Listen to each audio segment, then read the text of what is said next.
오늘부터 다니엘서를 시작하게 되는데요. 이 다니엘서를 시작하기 전에 우리가 이제 사무엘 상하를 마쳤잖아요.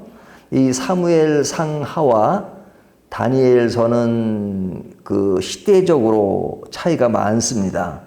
우리가 사무엘 상하는 사사 시대를 지나서 새로운 왕국을 시작할 때 이야기죠. 사울이 초대 왕이었지만 다윗의 이야기가 주를 이루는데요. 다니엘 왕국의 이야기를 주로 하고 있습니다.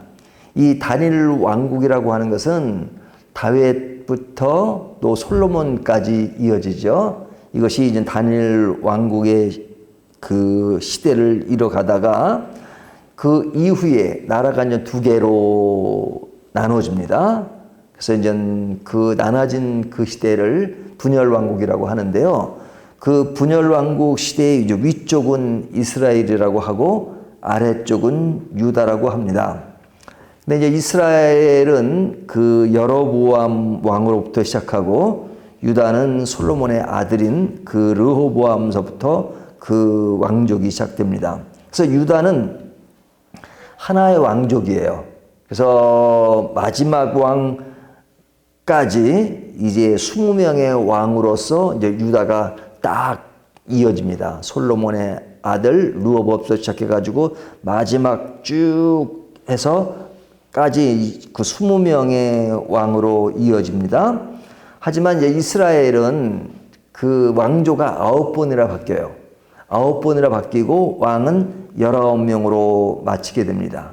그러니까 북이스라엘은 불완전한 거죠. 왕조가 9번이나 바뀌니까요. 하지만 이스라엘은 어려움이 있지만 그래도 하나의 왕조로 쭉 가는 것을 볼 수 있습니다.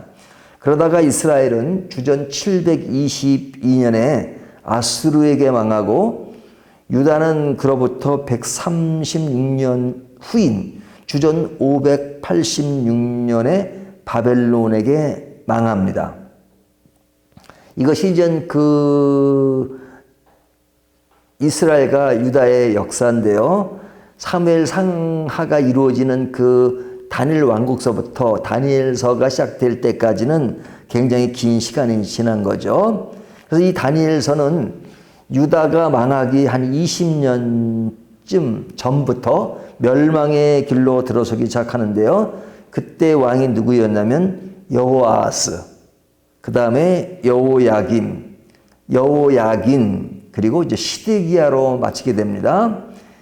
이 마지막 왕 때 여호야김이나 여호야긴 뭐 한 10년 정도 이제 통치를 하게 되는데, 뭐 여호야긴은 그 바벨론에 끌려가게 되고요. 그래서 굉장히 전 어려웠는데 이 바벨론이 뭐 한순간에 그냥 이스라엘 그 유다를 잡아먹는 게 아니라 여호야김 3년 때부터 이전 바벨론 군대가 들어와서 그 예루살렘을 다 포위합니다. 에워싸고 그들에게서 이제 물건을 이렇게 착취해 가죠. 근데 어떤 물건을 착취해 가냐면 이스라엘 백성들이 가장 중시 여기는 성전의 물건들, 이 성전의 물건들을 이 바벨론이 이제 가져갑니다.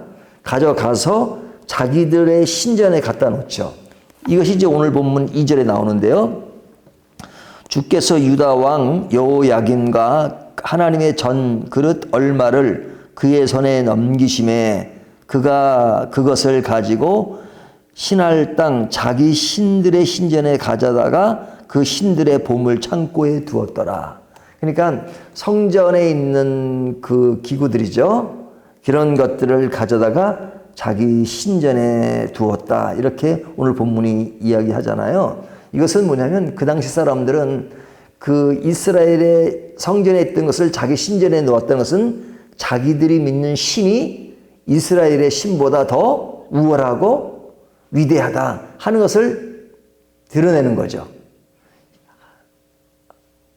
성전의 하나님은 이방 신들과 비교할 수 없는데도 불구하고 그들은 그런 교만한 마음을 가지고 있단 말이죠. 그것이 뭐냐? 현재 유다를 점령해서 가져간 물건이기 때문에 자기들이 전쟁에서 승리했기 때문에 그러한 의식을 가지고 있는 거죠.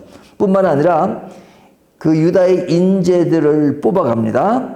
뽑아가서 이제 자기 나라에 두고 그리고 자기 나라 말로 교육을 시키고 그리고 그 교육을 3년 정도 시킨 다음에 느부갓네살 왕에 서게 할 것이라는 계획을 세웁니다. 5절을 보면 또 왕이 지정하여 그날에 그들에게 왕의 음식과 그가 마시는 포도주에서 날마다 쓸 것을 주어 3년을 기르게 하였으니 그 후에 그들은 왕 앞에 서게 될 것이더라. 그래서 3년 후에 왕에게 서게 될 것이라 하는 그 이야기를 함으로써 이제 그 유다의 인재들을 등용시켜서 완전히 이제 그 유다를 그런 문화적인 것과 그들의 정서를 이제 말살하겠다는 그런 정책을 핀 거죠. 그러니까 완전히 흡수하겠다는 그런 전략을 세웁니다.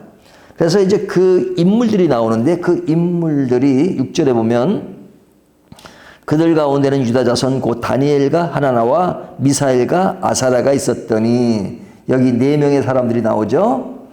다니엘, 하나나, 미사엘, 아사라. 자, 이 사람들을 이제 그 바벨론 이름으로 수정하는데 그 수정된 이름이 6절에 보면 다니엘은 베드사살, 그 다음에 하나나는 사드락, 그 다음에 미사일은 메삭, 그 다음에 아사라는 아벳느고. 이렇게 이름을 바꿔서 이제 이스라엘의 어떤 정체성을 없애고 흡수하기 위한 전략을 세웁니다.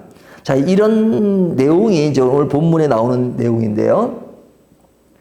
이 내용을 통해서 이제 우리가 좀 생각해 보아야 될 것은 왜 유다는 망했는가 하는 것이죠. 그 망한 것에는 그 이유가 있죠. 그 바벨론의 힘이 너무 커서 망했다기보다는 그들 스스로가 무너진 요소가 있는 거죠. 그것이 뭐냐면 그 여호야김의 아버지 요시야 왕은 그런 개혁을 한 사람이잖아요. 그래서 아주 큰 개혁을 했는데 그 아들 때 와가지고 완전히 망하기 시작하는데 이 여호야김은 그런 선지자들의 말을 따르지 않고 애굽과 좋은 관계를 맺습니다. 바벨론과의 관계가 아니라 애굽과의 관계를 맺고 그리고 그것을 반대하고 하는 선지자 우리아를 죽이고 그리고 두루마리 그런 책들을 다 태우고 그래서 노골적으로 불신앙의 길을 갑니다. 이 여호야김이. 그러니까 하나님을 도전하는 그런 불신앙의 길을 가는 그런 것. 그러니까 그들은 어디에 빠지냐면 우상숭배에 빠질 수밖에 없는 거죠. 아버지의 어떤 개혁을 완전히 뒤바꿔 놓고 타락한 그런 우상의 길을 갑니다. 그 우상의 길을 가는 그것에 대해서 하나님이 이제 몽둥이를 두신 거죠. 그 몽둥이를 두시고 그리고 그들을 바벨론의 포로로 가게 하시는 겁니다. 그래서 제가 그냥 다른 시간에도 강조하지만 우상숭배에 빠진 그 유다 백성들에게 그래 너희가 우상에 그렇게 빠져 있느냐? 그러면 시큰 한번 우상을 섬겨봐라 해서 데려간 곳이 바벨론이죠. 바벨론은 이방 땅이고 그곳에는 아주 우상성이잖아요. 그러니까 우상을 좋아하는 사람에게 그래 우상을 한번 섬겨봐라 해서 그들을 포로 생활을 하게 합니다.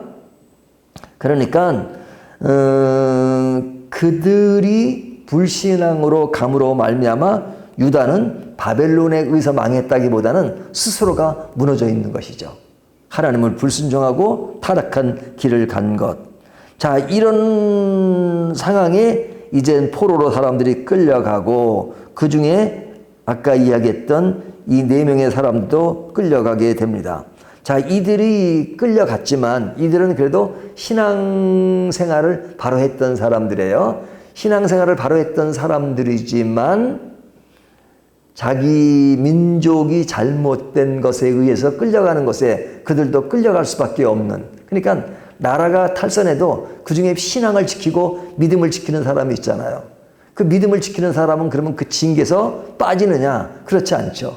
그 징계 가운데 그냥 고스란히 그들도 포함될 수밖에 없는 그런 참 비참한 그런 상황이죠. 그래서 이들이 바벨론의 포로로 있게 되면서 그곳에서 어떻게 믿음을 지키고 사느냐 하는 것을 이제 보여줍니다. 그러니까 이 이야기는 당시 그 사람들뿐만 아니라 오늘날 우리가 믿음을 가지고 어디에 삽니까? 이 세상에 살잖아요. 이 세상에서 늘 겪는 것이 믿음과 상반되는 그러한 여러 요소들을 늘 보며 삽니다. 그런 요소 가운데 우리 믿음의 사람들이 전혀 우리의 신앙과 다른 그런 상황 속에서 어떻게 살아야 되는가 하는 것을 이들의 모습을 통해서 우리가 교훈받을 수 있죠. 이들은 정말로 하나님을 믿지 않는 그런 왕과 그런 문화 속에서 어떻게 하나님을 믿으며 살 수 있는가, 그들의 어떤 신앙의 정체성을 어떻게 유지하며 사는가 하는 것을 보여주고 있는 것이죠. 그런 삶을 살 때 가지는 많은 어려움들이 있지만 그 어려움들을 어떻게 극복하는가, 하나님을 전적으로 믿을 수 있는 상황과 분위기가 아님에도 불구하고 그런 속에서 하나님을 믿어가는 삶의 모습, 이것이 이제 우리가 이어지는 말씀을 통해서 어떻게 살아야 하는가 하는 것을 다시 한번 교훈받게 됩니다. 이 말씀을 가지고 우리의 신앙을 다시 한번 점검해 보는 저와 여러분이 되시기를 주님의 이름으로 축원합니다.